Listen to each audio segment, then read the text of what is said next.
उत्तर प्रदेश में प्राथमिक स्तर की शिक्षक भर्ती की वर्तमान स्थिति क्या है? प्रदेश सरकार के द्वारा उत्तर प्रदेश में एस्मा एक्ट लागू कर दिया गया है, इसका मतलब क्या होता है?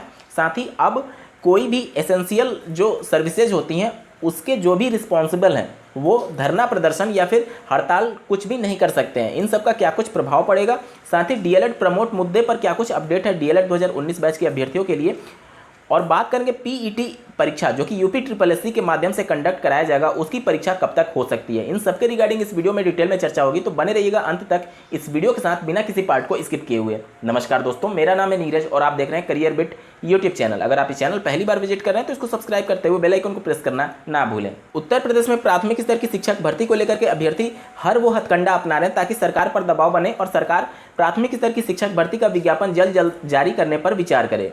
लेकिन शिक्षक भर्ती के लिए जो रिस्पॉन्सिबल विभाग है यानी बेसिक शिक्षा विभाग है, उनके जो माननीय बेसिक शिक्षा मंत्री हैं वो इस समय अपनी व्यक्तिगत समस्याओं से लेकर के ज़्यादा परेशान है, क्योंकि जैसा कि आपको ज्ञात होगा उनके भाई से संबंधित मामला अभी थमने को नाम नहीं ले रहा है और विपक्ष पूरी तरीके से हावी है। माननीय बेसिक शिक्षा मंत्री पर वो हमलावर हैं इस मुद्दे को लेकर के, जो ईडब्ल्यूएस वाला सर्टिफिकेट मुद्दा था, क्योंकि उसमें बहुत सारी चीज़ें प्रकाश में अब आ रही हैं कि उनका एक ही दिन में उन्होंने एप्लीकेशन अप्लाई किया, एक ही दिन में सब कुछ अप्रूव हो गया और उसी दिन वो सर्टिफिकेट भी इशू हो गया, जिसको लेकर के आम आदमी पार्टी लगातार माननीय बेसिक शिक्षा मंत्री पर दबाव बना रही है कि उनका भी एक तरीके से रेजिग्नेशन होना चाहिए माननीय बेसिक शिक्षा मंत्री के पद से। साथ ही उन्होंने उन पर भी व्यक्तिगत कुछ हमले किए हैं कि उनके द्वारा भी कई शिक्षा मंत्री बनने के बाद से बहुत सारी ज़मीनें खरीदी गई हैं जो कि जो मूल्य होना चाहिए वास्तविक मूल्य उससे काफ़ी कम कीमत पर उनके द्वारा खरीदा गया है। तो एक तरीके से बहुत सारे आरोप लगा करके माननीय मुख्यमंत्री पर विपक्ष पूरी तरीके से हावी है कि माननीय बेसिक शिक्षा मंत्री जी का एक तरीके से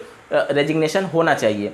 अब यहाँ पर समस्या ये आ रही है कि प्राथमिक स्तर की शिक्षक भर्ती के लिए जो पहल जिस विभाग के द्वारा किया जाना था उस विभाग के मुखिया माननीय बेसिक शिक्षा मंत्री जी हैं। अब उनके द्वारा ही इन सभी चीज़ों को प्रोसीड किया जाना था, माननीय मुख्यमंत्री जी को अवगत कराना या फिर उनसे इस बात पर चर्चा करना, लेकिन अभी वो अपनी व्यक्तिगत समस्याओं को लेकर के ज़्यादा उलझे हुए हैं। इस वजह से प्राथमिक स्तर की शिक्षक भर्ती में बहुत सारी समस्याएं आने वाली हैं।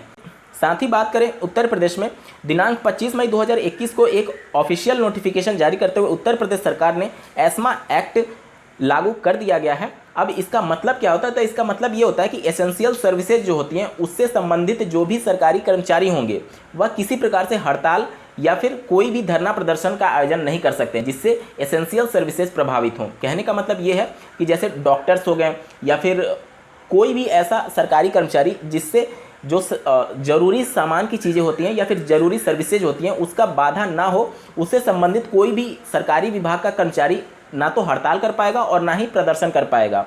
इसके संदर्भ में ये आदेश जारी किया गया है। अब बहुत से अभ्यर्थियों के मन में ये कन्फ्यूजन हो रहा है कि क्या युवा जो अभ्यर्थी हैं क्या वो भी अपना प्रदर्शन नहीं कर सकते? तो देखिए दोस्तों, एस्मा एक्ट जो होता है वो सिर्फ सरकारी कर्मचारियों पर ही लागू होता है जो एसेंशियल सर्विसेज से संबंधित होते हैं।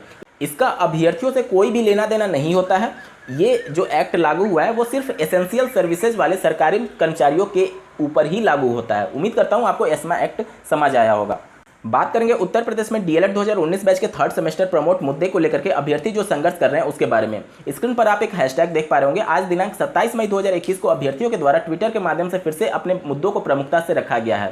साथ ही लगभग 5.5 लाख से ज़्यादा ट्वीट्स अभ्यर्थियों के माध्यम से किया गया है और सरकार को बताने की कोशिश की गई है अभ्यर्थियों के द्वारा कि उनका भी मुद्दा प्रमुखता से संज्ञान में लिया जाए और उनको भी अधिकार है डीएलएड तृतीय सेमेस्टर में 19 बैच को प्रमोट होने का। क्योंकि जिस प्रकार से कमिटी बनाई गई है यूजीसी के लिए, मतलब यूनिवर्सिटी और पीजी लेवल के अभ्यर्थियों के प्रमोट के संदर्भ में, या फिर सीबीएसई अपने हाई स्कूल के अभ्यर्थियों को प्रमोट कर चुका है, यूपी बोर्ड भी अपने हाई स्कूल के अभ्यर्थियों को प्रमोट कर चुका है। हर कोर्सेज में प्रमोट की बातें निकल करके आ रही हैं, लेकिन उत्तर प्रदेश में डीएलएड एक ऐसा कोर्स है जिस पर ना तो कभी कमेटी बनाई जाती है और ना ही इसके प्रमोट को लेकर के इसके बोर्ड्स जो कि पीएनपी और एससीईआरटी हैं उनके द्वारा कोई भी इसके बारे में चर्चा किया जाता है। हालांकि अगर बीएड की बात की जाए तो बीएड यूजीसी से संबंधित होता है, यूजीसी से वो एफिलिएटेड होता है। तो यूजीसी की जो भी कमेटी की गाइडलाइंस होती हैं या फिर जो यूजी और पीजी के लिए जो कमेटी की गाइडलाइंस होती है उसी के अनुसार बीएड वाले अभ्यर्थियों को भी प्रमोट का लाभ दिया जाता है। लेकिन डीएलएड की जब बात आती है तो इसमें ना तो इनके बोर्ड्स एक्टिव होते हैं, पीएनपी और एससीईआरटी हमेशा से होती रहती है। पिछले वर्ष भी आप लोग देखेंगे जब अभ्यर्थियों को 18 बैच के तृतीय सेमेस्टर में प्रमोट किया गया था और 19 बैच को प्रथम सेमेस्टर में, तो बहुत हो हंगामा के बाद ही इनकी शासन के पास प्रस्ताव भेजा गया था। तो ये बोर्ड्स हमेशा सोते रहते हैं और अभी तक 19 बैच को क्या कुछ हैंडल किया जाएगा, किस प्रकार से किया जाएगा, परीक्षा होगी या फिर प्रमोट होगा, इसके बारे में कुछ भी अभी ना तो पीएनपी विचार कर रहा है और ना ही एससीईआरटी विचार कर रहा है। इसी सब को लेकर के अभ्यर्थियों के मन में रोष उत्पन्न हुआ और उनके द्वारा लगातार वो ट्विटर पर कैंपेन चला रहे हैं 19 बैच को प्रमोट करने के संदर्भ में और काफ़ी प्रमुखता से अपने मुद्दों को रख रहे हैं। साथ ही साथ इन अभ्यर्थियों ने यह भी बता दिया है कि डीएलएड 2019 बैच भी प्रबल दावेदार है आने वाली प्राथमिक स्तर की शिक्षक भर्ती के संदर्भ में, क्योंकि यहाँ पर आप देखेंगे कल दिनांक 26 मई 2021 को डीएलएड और बीएड के अभ्यर्थियों के द्वारा मिलकर के लगभग 3.5 लाख ट्वीट किए गए थे प्राथमिक स्तर की शिक्षक भर्ती जल्द विज्ञापन जारी करने के क्रम में। और यहाँ डीएलएड 2019 बैच के अभ्यर्थी जो कि सिर्फ एक बैच से संबंधित है, अपने एक सेमेस्टर को प्रमोट कराने के लिए वो 5.5 लाख से ज़्यादा ट्वीट कर देते हैं। तो जाहिर सी बात है ये अभ्यर्थी आने वाली प्राथमिक शिक्षक भर्ती का भी पूरी तरीके से विरोध करेंगे अगर इस समय बिना उनको प्रमोट किए और बिना उनको प्रशिक्षण समाप्त हुए एक बड़ी प्राथमिक स्तर की शिक्षक भर्ती अगर जारी की जाती है तो ये बैच भी पूरी तरीके से उसका विरोध करेगा उसमें सम्मिलित होने के लिए। तो अब 19 बैच एक तरीके से सही ट्रैक पे अगर अभ्यर्थियों को प्रमोट किया जाता है तो पीएनपी या सीआरटी पर जल्दी दबाव बना करके 6 अगस्त उनका पूरा प्रशिक्षण भी समाप्त हो रहा है और इतनी जल्दी प्राथमिक स्तर की शिक्षक भर्ती भी नहीं आएगी, क्योंकि बिना यूपी टेट परीक्षा के प्रदेश की सरकार शिक्षक भर्ती का विज्ञापन जारी नहीं कर सकती है। तो आप सभी 3rd सेमेस्टर अगर प्रमोट हो जाता है तो 4th सेमेस्टर के लिए जल्दी दबाव बना करके अगस्त या फिर सितंबर में परीक्षा करा करके उसमें अगर अक्टूबर तक भी आपका रिजल्ट घोषित हो जाता है तो उस कंडीशन में आप पूरी तरीके से सेफ है आने वाली प्राथमिक स्तर की शिक्षक भर्ती में सम्मिलित होने के क्रम में। आप सभी बधाई के पात्र हैं इतनी भारी संख्या में ट्वीट्स करके अपने मुद्दों को प्रमुखता से सरकार के सामने प्रस्तुत करने के संदर्भ में। साथ ही बात करेंगे यूपी SSC के माध्यम से पीईटी एग्जाम के लिए जो ऑफिशियल नोटिफिकेशन जारी कर दिया गया, जिसमें परीक्षा तिथि के क्रम में ये बातें लिखी गई थी कि कोरोना की स्थिति समान होने के बाद से अलग से एक नोटिफिकेशन जारी करके परीक्षा तिथि की घोषणा की जाएगी। हालांकि अभी परीक्षा तिथि की घोषणा नहीं हुई है, लेकिन पीईटी या फिर यूपी SSC के अन्य एग्जाम्स को कंडक्ट कराने के लिए पीईटी के यूपी SSC के माध्यम से एक टेंडर जारी किया गया है, जो कि परीक्षा कराने वाली संस्थाएं होती हैं उनके लिए टेंडर जारी किया गया है।